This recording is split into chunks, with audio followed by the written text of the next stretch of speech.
We're in early 2026, and if you're looking at the Canadian housing market, complicated doesn't even begin to cover it. Right. Sales are, they're all over the map. But the intent to buy is actually surging. It feels like the goalposts just keep moving. That's because the rule book has been completely rewritten. I mean, Right. if you've been on the sidelines for even 2 years, the landscape today is just, it's unrecognizable. So we're not just talking about house hunting anymore. No, not at all. We're talking about navigating a whole new fiscal ecosystem of federal regulations and tax codes. Okay, so let's walk through this. First things first, the money. I keep seeing the FHSA, the first home savings account, called the Holy Grail. Mm-hmm. It mixes an RRSP tax deduction with a TFS tax-free withdrawal. Is it really that perfect? It's designed to be the best of both worlds, yes. Yeah. But the real holy grail part, the aha moment for a lot of people, is what happens if you don't buy a house. All right. You can just roll those funds into an RRSP, and this is the key. It doesn't use up your existing contribution room. So it's a free roll. There's no penalty. You just, create extra retirement room out of thin air? Pretty much. And then you have Old Reliable, the Homebuyer's plan. That got a major facelift, too. A pretty significant one, yeah. The withdrawal limit is now $60,000 per person. And the grace period is huge. You can pull money out in 2026 and not even start paying it back until 2031. Okay, so that brings us to what people are calling the stacking strategy. You get a couple, they both max out that new $60,000 HBP limit, That's 120 grand right there. and then they stack their FHSA savings on top of that.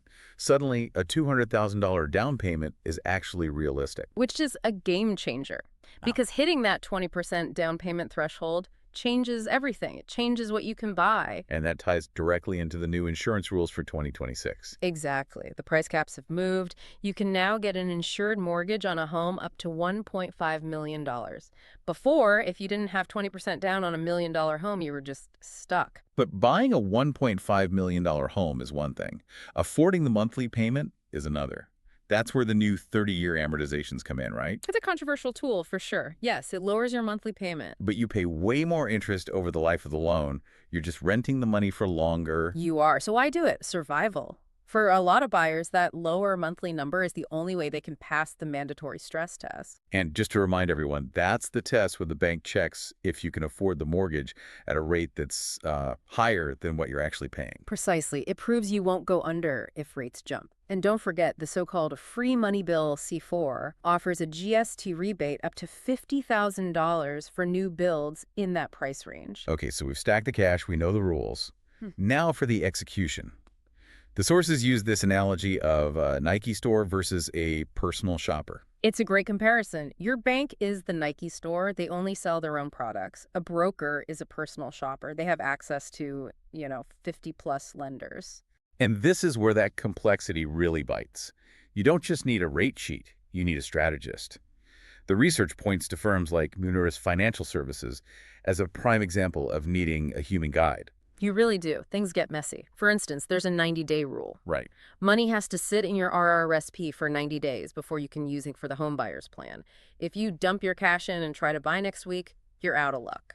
A banking app isn't going to catch that, but a person would. Exactly. Yeah. That's why having someone like Mansour at Muneris is so critical. You need that expert who says, stop, wait 90 days, or, hey, we need a formal gift letter for that money from your parents. And if someone wanted that kind of hands-on guidance, how would they find him? Oh, it's easy. You can call Mansour directly at 778-898-3202, or just go to their website, muneris.com. That's muneris.com. And what about broker fees? Is that something to worry about? For a standard mortgage with good credit, it should be zero. The lender pays them. If a broker asks you for an upfront fee, that's a big red flag. Just walk away. So it seems like success in 2026 isn't just about saving cash anymore. It's about leverage. Leveraging accounts, leveraging the new rules, and leveraging professionals like Muneris to get through the minefield. It's really the only way to play the game now. Which leaves you with a big question. With all these government tools designed to help us take on more leverage and longer debt, are we actually solving the housing crisis? Or are we just feeding the beast to keep prices high? That is the question. Thanks for listening to this deep dive.